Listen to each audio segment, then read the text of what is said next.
Alors moi je suis Jean-Marc Touzard, je suis directeur de recherche à INRAE, je suis économiste et je travaille beaucoup sur des questions d'adaptation au changement climatique pour l'agriculture et notamment pour la viticulture. Et ma collègue Nina Graveline qui est là, qui est chargée de recherche à INRAE, qui travaille plus sur les questions liées à l'eau dans l'adaptation au changement climatique.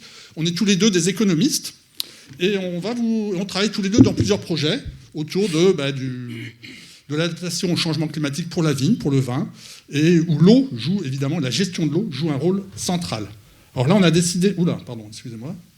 J'ai pas l'habitude... Voilà. Là, on a décidé de présenter un petit peu, très rapidement, un certain nombre de réflexions qu'on peut avoir, à la fois sur le contexte de la gestion de l'eau pour l'adaptation au changement climatique pour la vigne et le vin, c'est-à-dire l'eau, ce n'est qu'un levier. Gérer l'eau, ça se gère avec des tas de moyens différents, d'actions, d'interventions différentes. Et donc moi, je présenterai pour ça les résultats d'un programme que j'ai coordonné à l'échelle nationale sur l'adaptation de la vigne et le vin au changement climatique, la cave. Et puis on fera un zoom, un focus sur l'enjeu de concertation, de négociation autour de différentes voies possibles pour gérer l'eau pour la viticulture. Et c'est Nina Graveline qui présentera ça à travers un autre projet, un projet européen, Talanoa, qui est focalisé sur la vallée de l'Aude, mais dont les problématiques peuvent être assez similaires à celles qu'on peut trouver autour de Montpellier. Hop. Donc, premièrement, ce projet La Cave, juste en 2 mots, que j'ai coordonné pendant 10 ans. Pendant 10 ans, on a réuni une centaine de chercheurs de toute la France. Alors, vous voyez, il y avait beaucoup de chercheurs de labos de recherche de Montpellier, là, c'est même plus qu'à Bordeaux. On est souvent en rivalité avec Bordeaux quand on travaille sur la vigne vin. Voilà, et ce qui est important, c'est le nombre de disciplines. Donc, travailler sur l'adaptation au changement climatique, sur la vigne et le vin, mais aussi sur d'autres secteurs, sur d'autres activités, tout de suite, ça suppose une lutte de combiner différentes disciplines, différents regards disciplinaires. Là, on allait de la génétique jusqu'à l'économie ou la sociologie, en passant évidemment par l'énologie et l'agronomie. Et alors, je voulais faire ma petite pub. On va publier un ouvrage en début de l'année prochaine chez Quae, qui va rapporter un peu tous ces travaux. Je vois que c'est pas animé. Bon, c'est pas grave. J'avais prévu une animation qui ne passe pas. C'est pas grave. Je voulais quand même faire une diapo sur le changement climatique. Vous en avez beaucoup parlé, sans doute, mais il y a 3 dimensions dans le changement climatique qui vont impacter la vigne et le vin. La première, c'est l'évolution des températures moyennes. Alors on est aujourd'hui à plus 2 degrés sur l'Europe, sur la France continentale. On parle de 1,2 degré au niveau mondial, mais ça inclut évidemment la surface maritime. Et voilà, et on a atteint l'année dernière 14,5 degrés. Cette année, on sera encore l'année sans doute la plus chaude. Et les perspectives, vous voyez, c'est soit on stabilise le climat autour de 2 degrés, c'est le scénario COP21, soit on est sur ce que j'appelle le scénario Trump. Je le laisse parce qu'on me dit que Trump risque d'être réélu. On s'emballe vers un monde inconnu, autour de plus 4, plus 5 degrés. La deuxième dimension du changement climatique, c'est sur la pluviométrie, donc qui concerne directement l'eau. J'avais une animation, mais elle n'est pas là, tant pis. Dans les observations, on ne voit pas grand-chose encore. Il y a beaucoup de variabilité. Par contre, la pluviométrie moyenne, dans nos simulations, dans les projections qu'on peut faire, sur la région de Montpellier, comme l'ensemble du bassin méditerranéen, on pense aller vers une réduction progressive de 5, 10, 15% de cette pluie, avec surtout, ce qui est important, des sécheresses estivales plus marquées. Et la troisième dimension, qui est peut-être la plus importante, la plus prégnante maintenant, c'est celle de la variabilité et des risques associés. Des événements extrêmes, des vagues de chaleur, des pluies violentes, des séquences inédites sur une même année, entre différentes périodes climatiques.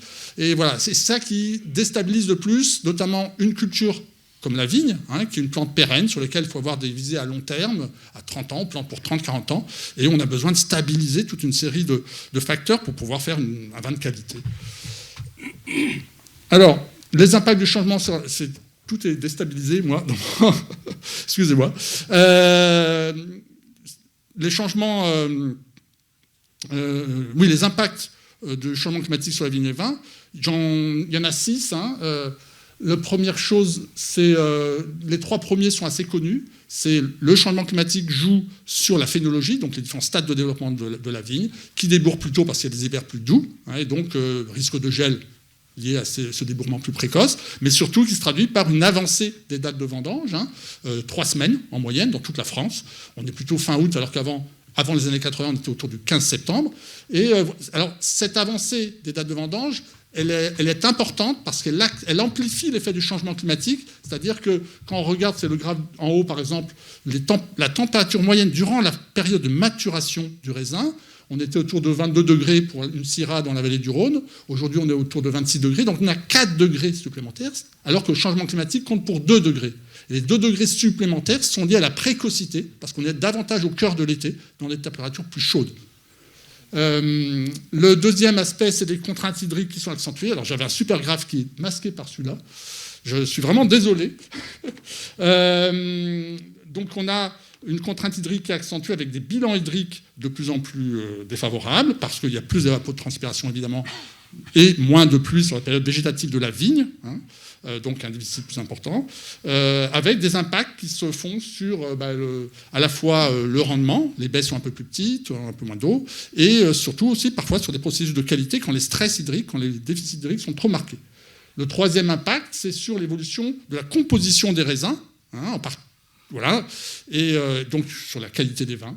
Et ce qu'on observe partout en Languedoc, là c'est des données qui viennent de Pêche Rouge, donc on est sur l'ensemble de l'Hérault et de l'Aude. On a une augmentation du degré d'alcool. On était autour de 11,5 degrés dans les années 80, avant les années 80, disons, et maintenant autour de 14, plus de 14 degrés, autour de 14 degrés en moyenne dans le taux d'alcool pour les vins du Languedoc.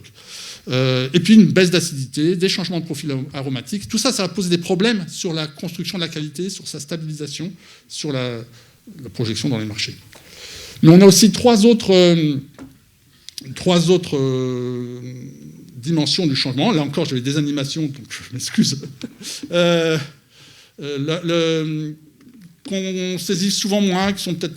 Le quatrième, c'est que le changement climatique amène à revoir la répartition géographique des variables climatiques, donc de la pluie, de la température. Et donc, on a une évolution des régions favorables à la viticulture avec de nouvelles opportunités au nord de l'Europe. Là, c'est un travail qu'on a fait sur la Bretagne, donc, qui montre qu'en 2070, on pourra cultiver du Carignan ou, voilà, à Nantes, donc faire du vin de type languedocien à Nantes. Voilà. Et donc tout ça, ça offre des nouvelles opportunités. Ça aussi en limite dans le sud de l'Europe, notamment en Espagne. Et puis il y a des tas d'effets indirects. Le changement climatique joue sur des composantes de l'écosystème, sur les bioagresseurs, sur le fonctionnement même du sol, la minéralisation, sur les paysages, sur les incendies, sur des ressources externes. Voilà. Donc il y a toute une série de facteurs qui vont être modifiés par le changement climatique, qui ensuite vont impacter la vigne et le vin. Et puis, le changement climatique, c'est aussi une augmentation des risques, avec des pertes de récoltes, mortalité, dégradation et érosion des parcelles. Donc, on a des conséquences économiques qui sont importantes. Les viticulteurs, notamment du Languedoc et dans la région de Montpellier, sont face à ça. Il y a des effets sur les rendements et la qualité qui vont jouer sur leur chiffre d'affaires, prix, revenus. Il y a une augmentation du risque, alors avec des pertes, j'ai évoqué, mais si on s'assure, il y a quand même un coût lié à l'assurance. On a des impacts potentiels sur la valeur des actifs, dans les transmissions, sur le prix des vignes. On commence à le voir sur certaines parcelles. On a des modifications possibles de hiérarchie entre les terroirs. C'est plus les mêmes terroirs qui vont être intéressants. On a des impacts sur la concurrence entre les régions et des tensions sur les réglementations, sur les cahiers des charges. Alors, mais face à ça, en fait, il y a évidemment, si on laisse faire, c'est la catastrophe, mais on a de nombreuses solutions possibles, de nombreux domaines d'adaptation qui sont étudiés, qu'on a étudiés pendant 10 ans, et puis surtout qui sont expérimentés par les viticulteurs. Donc ça nous a amené beaucoup à collaborer avec les viticulteurs pour explorer, analyser ces différentes solutions. Il y a 3 solutions qui sont d'ordre technique, qui sont assez rapidement citées. La première, c'est le changement de cépage, de porte-greffe. On va chercher des cépages plus tardifs, plus tolérants à la sécheresse, aux températures extrêmes, etc. Soit des clones, mais surtout des cépages anciens qui auraient pu être oubliés, qui avaient ces caractéristiques. Je pense à l'œillade noir, je pense au pic-poule noir, des choses comme ça. Ou des cépages venus d'autres régions, ou même de la Syrtico, qui est un cépage blanc, grec, qui a des aptitudes, qu'on trouve sur l'île de Santorin, qui a des aptitudes vraiment intéressantes, à la fois qualitatives et d'adaptation à la sécheresse. Et puis on a aussi des créations variétales. Donc ça, c'est le premier volet. Le deuxième volet, pour s'adapter, c'est changer les pratiques. Et là, il y a toute une série d'options possibles qu'il faut combiner. Alors, certaines sont plus intéressantes pour réduire la température, d'autres pour réduire pour favoriser l'accès à l'eau de la plante ou réduire ses besoins, etc.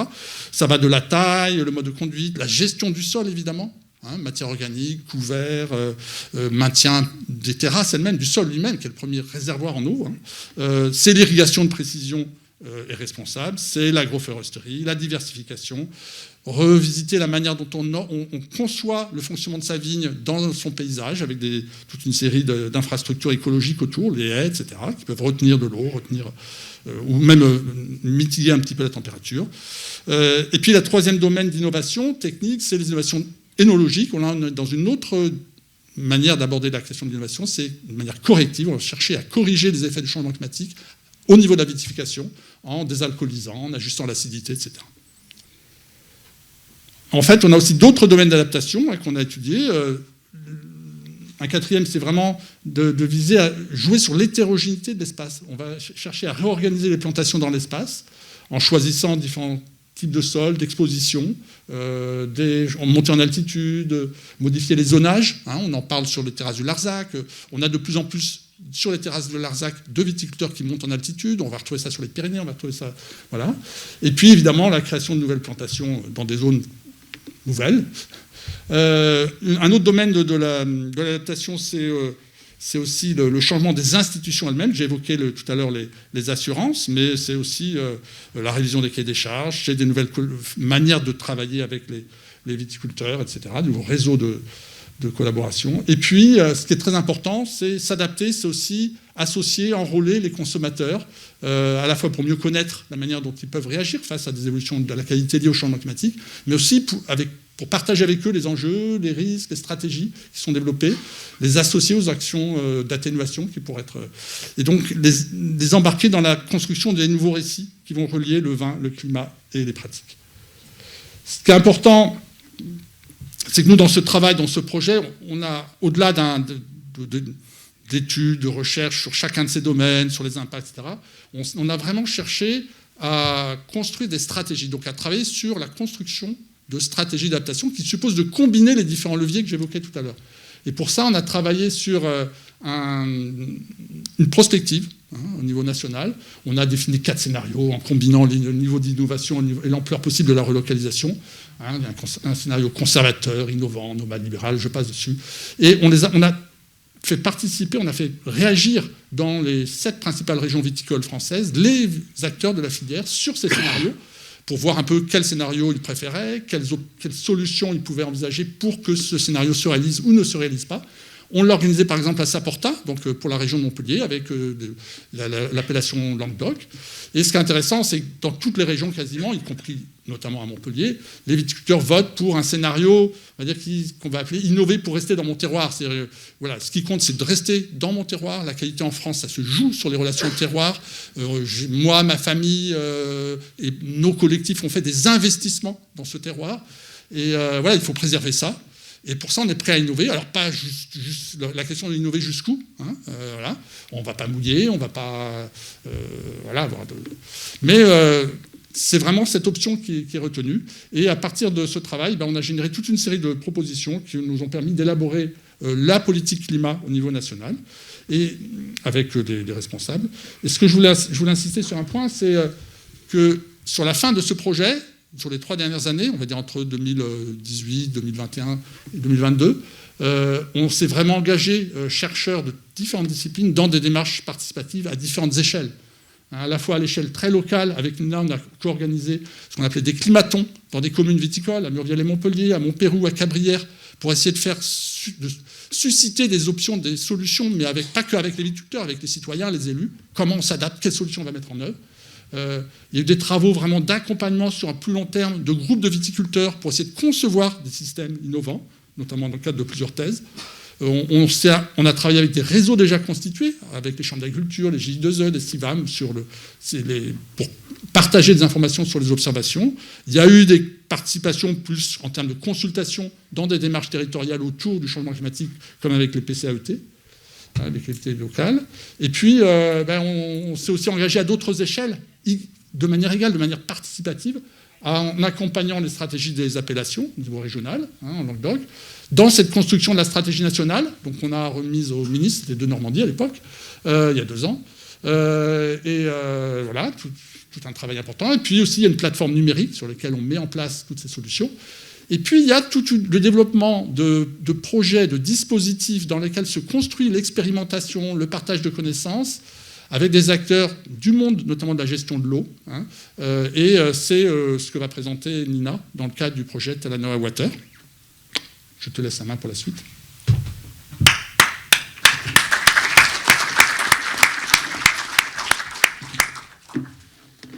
Merci Jean-Marc. Donc on va changer un petit peu de focus pour revenir après sur la question de la viticulture. Mais là, c'est un projet où le point de départ, c'est la problématique de la gestion de l'eau en zone méditerranéenne, avec, comme vous le savez, une augmentation de la demande en eau des plantes en général, et donc en particulier de l'agriculture, et la raréfaction des ressources en eau. Et donc un problème à résoudre un petit peu partout autour de la Méditerranée et plus généralement ailleurs également. Donc un projet européen où vous avez les participants là qui s'appelle Talanoa. Et Talanoa... Ah, ça n'avance pas. C'est quel... Ah si, c'est bon, pardon, excusez. Donc Talanoa, c'est un mot fidjien qui veut dire dialogue et qui a notamment été utilisé dans... C'est une méthodologie... plutôt un principe qui a été utilisé dans les négociations climatiques. Donc on a repris ça sur la question de l'eau. Alors là, ce n'est pas des résultats, c'est plutôt une mise en contexte sur donc la question qui m'intéresse notamment, qui est le développement de l'irrigation de la viticulture en Languedoc-Roussillon ou en zone méditerranéenne de manière générale, et de réfléchir un petit peu à l'implication notamment économique de cette évolution. Donc, qu'est-ce qu'on observe ? On observe dans les 10 dernières années, notamment parce qu'on a les chiffres du recensement agricole, une évolution des surfaces irriguées dans le Languedoc-Roussillon. Et on a regardé, notamment Juliette, avec qui je travaille, qui est en thèse, Juliette Le Gallo, chez qui est-ce que cette irrigation s'est développée ? Donc, on s'aperçoit qu'elle se développe chez les coopérateurs, notamment, et dans les grandes exploitations qui produisent en cave particulière, donc qui produisent leur vin eux-mêmes. En revanche, peu d'irrigation chez les viticulteurs en AEP qui ont des petites surfaces. Voilà. Il faut savoir que dans notre région, la plupart de l'accès à l'eau pour l'agriculture, et c'est vrai pour la vigne aussi, se fait sous la forme de réseaux collectifs. Les autres modes d'accès sont des accès individuels de type forage ou prélèvement directement dans un cours d'eau. Voilà, donc réseau collectif, on a BRL ou des ASA, donc toutes les associations syndicales autorisées. Donc aujourd'hui, pour la viticulture, c'est en moyenne 25% des surfaces qui sont irriguées. Voilà, et c'est vrai que historiquement, c'était une culture qui n'était pas irriguée. Donc l'objectif de notre projet, c'est d'identifier, de caractériser et d'évaluer l'adoption de stratégies d'adaptation face à la pénurie d'eau en contexte de changement climatique. Ah oui, du coup, ça va. Et une des hypothèses avec lesquelles on travaille ici, vu le contexte que je vous ai énoncé, c'est de dire que des adaptations à la marge, des petites adaptations, que ce soit technologiques ou au niveau de la demande, ne suffiront pas. Et donc, il faut essayer d'explorer des scénarios, des adaptations plus transformatives et robustes face à l'incertitude que va nous amener le changement climatique et les changements globaux de manière générale. Donc la proposition méthodologique, sans rentrer dans le détail, c'est vraiment d'allier à la fois une démarche participative, c'est-à-dire qu'on essaie de rassembler et d'inviter, de convier l'ensemble des acteurs qui se sentent concernés par la question de la gestion de l'eau sur un territoire, aussi bien des représentants des filières, l'État, les collectivités, des associations, mais également des citoyens ou bien sûr des agriculteurs. Et d'autre part, donc d'une part la démarche participative, j'en dirai 2 mots plus tard, et d'autre part une démarche plus classique en recherche qui est la modélisation, donc on va dire des approches mathématiques pour représenter le système à la fois d'un point de vue biophysique avec l'hydrologie, donc les flux d'eau, mais aussi les processus économiques. Et également les processus agronomiques, donc comment est-ce qu'on mesure le besoin en eau des plantes en fonction d'un certain nombre de caractéristiques des pratiques ou des terroirs. Et donc avec ces 2 dispositifs, l'idée c'est de travailler des scénarios et des stratégies narratifs et quantifiées pour nourrir le débat et pour appuyer la décision publique et ou des acteurs agricoles face aux choix qui vont devoir être faits en termes de gestion de l'eau et des développements des filières agricoles. Alors là, c'était juste pour vous présenter le cas de l'Aude. On a décidé de travailler sur l'Aude parce que c'est un des territoires qui présente les plus grands déficits en termes d'équilibre ressources-demande en eau, tel qu'il a été, on va dire, formalisé avec une méthode que tous les bassins ont fait. Et donc, on était à peu près à 1/3 de déficit. Donc, sur 100 millions de mètres cubes prélevés, il y avait environ 30 millions de mètres cubes de déficit. Donc, on va dire des économies d'eau à faire, ou en tout cas des ressources en eau à développer. Ça, je crois que je vais aller vite. Donc oui, bon, l'ambition de la démarche participative, c'est une approche qui est assez inductive. On a une méthodologie qui s'élabore un peu en marchant, aussi pour répondre aux idées et aux envies et aux besoins de connaissances des participants. En tout cas, il se veut un espace de réflexion et de dialogue et d'échange, avec un éclairage scientifique naturellement. Donc là, c'est là où on apporte des éclairages en termes de données, de modélisation. Et l'idée, c'est bien d'accompagner les acteurs dans leur réflexion et dans l'exploration de différents scénarios. On s'interdit aucune piste si on veut décrire un petit peu les deux extrêmes en termes de scénarios et d'actions à mettre en œuvre. J'y viens après, ouais, bon, j'y reviendrai après, mais c'est d'une part le développement des ressources en eau, donc créer des retenues, travailler sur la gestion des barrages. Là, on est sur les barrages des Pyrénées. Hein. L'Aude et le canal du Midi sont largement alimentés par la ressource en eau des Pyrénées. Donc, développer l'offre en eau, optimiser les réseaux, etc. Donc, voilà, une vision offre. Et de l'autre côté, travailler sur la demande et sur... si on a de l'eau, qu'est-ce qu'on en fait et est-ce qu'on estime collectivement, c'est aussi pour ça que c'est une question qui doit intéresser tout le monde, y compris le grand public, qu'est-ce qu'on fait avec l'eau qu'on a, celle qui nous restera, en termes de choix. Bon, ça, je crois que je vais passer, je vous en ai dit 2 mots. Donc l'idée, c'est vraiment d'avoir tout le monde autour de la table, tous ceux qui sont intéressés, qui ont envie de participer. Donc on organise des ateliers qui sont ouverts à tous ceux qui le souhaitent. Et en général, on rassemble une 40aine d'acteurs dans nos ateliers. On en organise un la semaine prochaine. On va tester notamment un jeu sérieux et avoir 2 séquences participatives. Une sur la représentation systémique du système. Donc c'est essayer d'interagir avec ces acteurs pour les faire venir... leur faire comprendre qu'est-ce que nous, on fait en termes de modélisation et comment est-ce qu'on pourrait dialoguer autour de cet objet. Et l'autre point sera l'analyse des mesures. C'est ça que je voulais Je crois que je vais passer directement aux mesures d'adaptation. Voilà. Et donc, l'autre point, ce sera de discuter effectivement de qu'est-ce qu'on fait, qu'est-ce que vous voulez qu'on étudie en termes d'actions. Donc, à la fois des actions concrètes qui vont... Alors, je vais aller trop vite. Ah, bon, pareil, j'ai un problème de superposition, mais c'est pas grave. Donc ici, je vous présente un peu l'étendue des possibles en termes de... Qu'est-ce qu'on peut faire en termes de gestion de l'eau dans le domaine eau agricole. On se concentre principalement là-dessus et on n'est pas trop sur l'eau potable ou l'eau industrielle. Et de dire qu'on a un gradient... on peut organiser les mesures en les mettant sur un gradient d'adaptation incrémentale, donc c'est-à-dire améliorer le pilotage, le savoir-faire des agriculteurs quand ils utilisent de l'eau, aller sur des pratiques d'irrigation déficitaires, mettre un petit peu moins d'eau qu'un optimum économique ou agronomique, travailler sur l'optimisation des réseaux ou aller sur des adaptations plus transformatrices, type création de ressources, ou bien reconcevoir complètement à l'échelle territoriale éventuellement une vision du développement agricole et à l'échelle locale reconcevoir des systèmes agricoles peut-être plus diversifiés, en tout cas plus indépendants de la ressource en eau et qui en consommeraient moins, éventuellement en favorisant notamment l'infiltration, la rétention d'eau. Il y a pas mal de travaux là-dessus et donc qui sont regroupés autour d'idées d'agroécologie.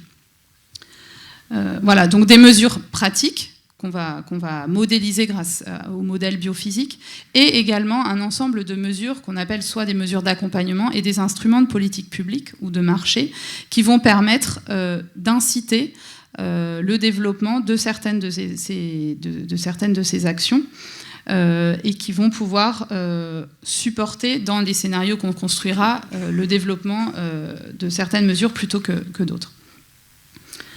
Alors peut-être quand même revenir 2 minutes sur quelque chose d'essentiel dans la démarche. Donc, ce qu'on ambitionne, c'est, comme je vous le disais, de construire des scénarios à long terme qui viendront capitaliser un peu l'ensemble des résultats.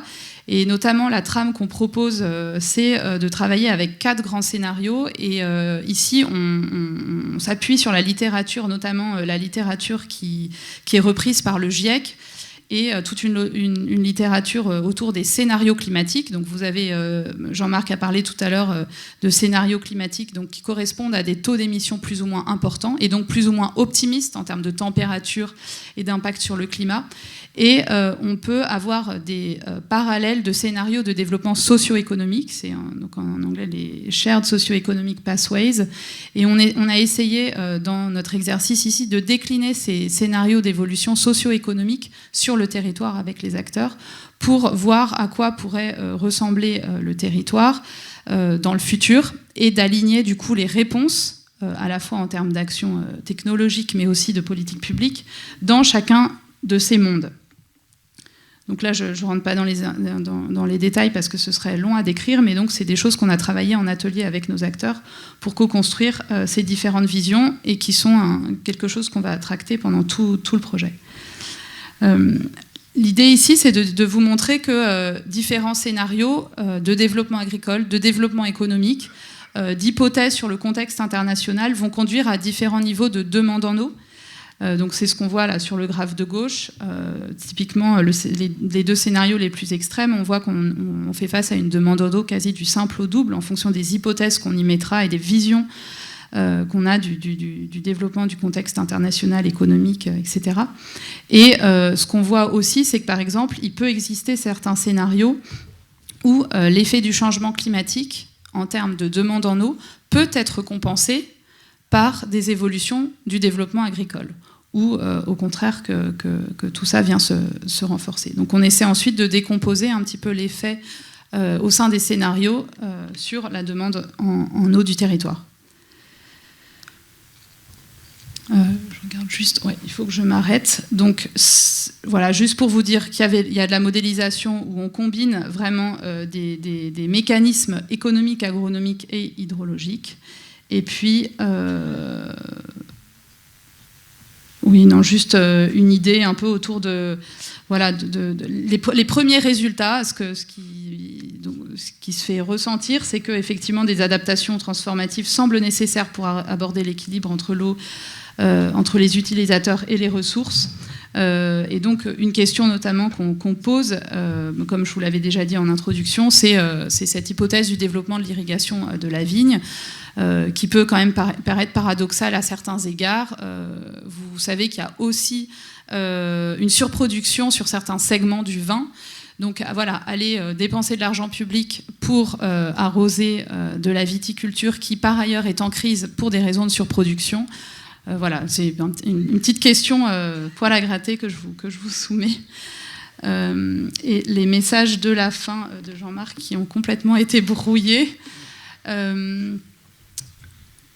Donc je pense que la plupart des idées avaient été évoquées, mais donc l'idée que la gestion de l'eau est effectivement un des leviers principaux et surtout qui vient vite à l'esprit quand on pense adaptation au changement climatique de l'agriculture en particulier, de la viticulture, mais il fait interaction avec un territoire. Donc la viticulture, le monde de la viticulture, la filière viticole n'est pas seule quand elle raisonne stratégie dès lors qu'elle s'intéresse à la question de l'eau.